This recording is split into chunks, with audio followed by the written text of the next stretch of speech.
Hi, welcome back. I hope you had some great discussions about cognitive errors one and two and how much trouble they can get us in. So now let's just dig in to cognitive error number three, blaming things for how you feel. Guys, this is probably the biggest cognitive error that I see in my practice, and I see it on a daily basis in my clients. I see it in myself. I see it all around me. I see it in our culture. We don't necessarily want to take responsibility for our emotions. We want to make sense of that emotion and to put it on something else. And it sounds like this: you're causing me to feel this way. And I'm telling you, that is a huge cognitive error.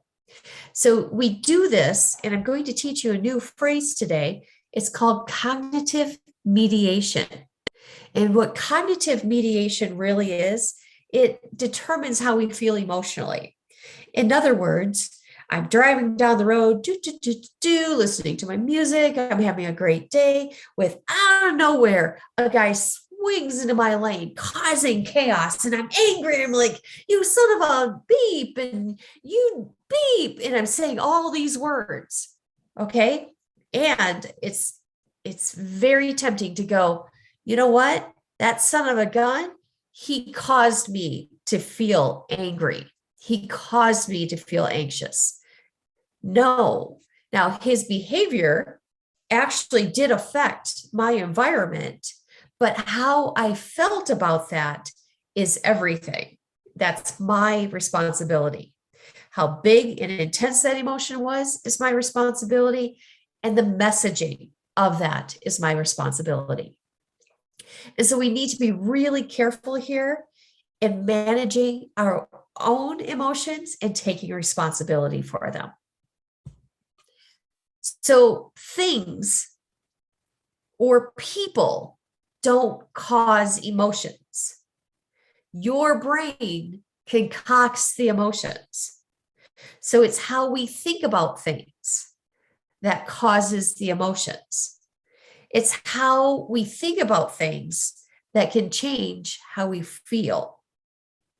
So sometimes, by the way, the driving situation was an actual thing happening, but let's pretend instead of, the guy still does the same behavior, swoops in my lane, almost causes an accident. I'm like, son of a beep. But instead, somehow magically, I can know what happened in his car. And what happened in his car is he just picked up some hot coffee and the lid popped off and it burned him and spilled all over him, causing him to swerve in my lane. So all of a sudden now I have this insight and went, oh, wow, poor guy. I mean, that's still very dangerous behavior, but I can see how that could happen. And now I have a little bit more empathy. Do you see how I could still, I make an attribution error and it changes how I feel. And I'm like, wow, that shook me up for a second, but I'm going to be okay. And I'm glad we're both okay. So how we think about things changes the way we feel. A lot of times my client, maybe me included, but I'd rather not go there. We try to predict someone else's emotion, someone's emotions or motivations.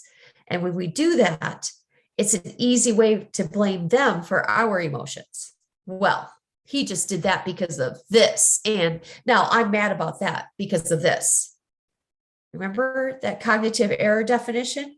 We took our feelings, our thoughts, we mixed them all together. We can't trust anything. We just created our own reality that we don't know if it matches with reality.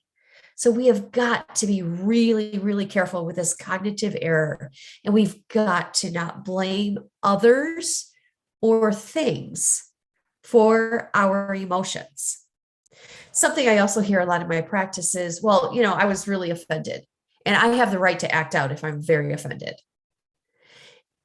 You have the right to be offended.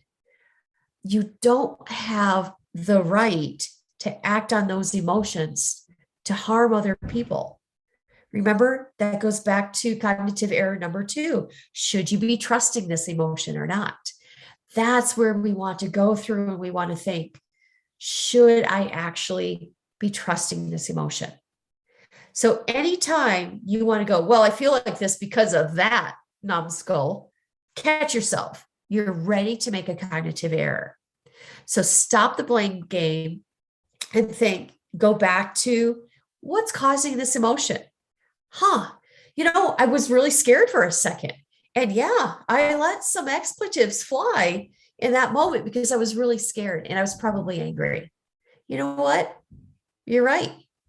That moment kind of set off the list of dominoes, but now I'm okay. So I'm going to let that go. I'm taking responsibility for my emotions. I see how I got here, and now I can let it go. Cognitive error number 4, the judging kitty. Judging your feelings. So if you ever want to get in quicksand, start judging the emotions you have. Remember in session 1, I said, hey, just call up the emotion, go, hey, buddy, why are you here? What are you trying to tell me? Well, what we do, instead of being curious and looking at the emotion, going, wow, why is this emotion here? We sit there and we judge it. And when we start judging it, we're creating all kinds of hassles for ourselves and other people. So here's the logic of this. If you don't have direct control over your emotions, then it doesn't make any sense to judge them. And so if we don't have control, we don't have to judge them. Judging them only intensifies them. And we already have these great big ADHD emotions. So let's look at a couple judging patterns. When you judge yourself negatively for feeling sad, now you're feeling guilty on top of your sadness. And this isn't one of those compound feelings. These are judging. You're actually just going, I shouldn't be feeling like this. When you criticize yourself for feeling anxious, now you're sad on top of feeling anxious. And finally, when you blame yourself for feeling angry, now you're angry and ashamed. You see how we're just multiplying the emotions there. Wow, I see my clients do this all the time. We are already people of big, big emotions. We do not need to keep piling on the emotions. So this was our last cognitive error that we're going to talk about. I really hope that you're starting to think through, how am I making some mistakes with my emotions? Why am I believing every emotion that's popping into my head? Am I fearful of these big emotions?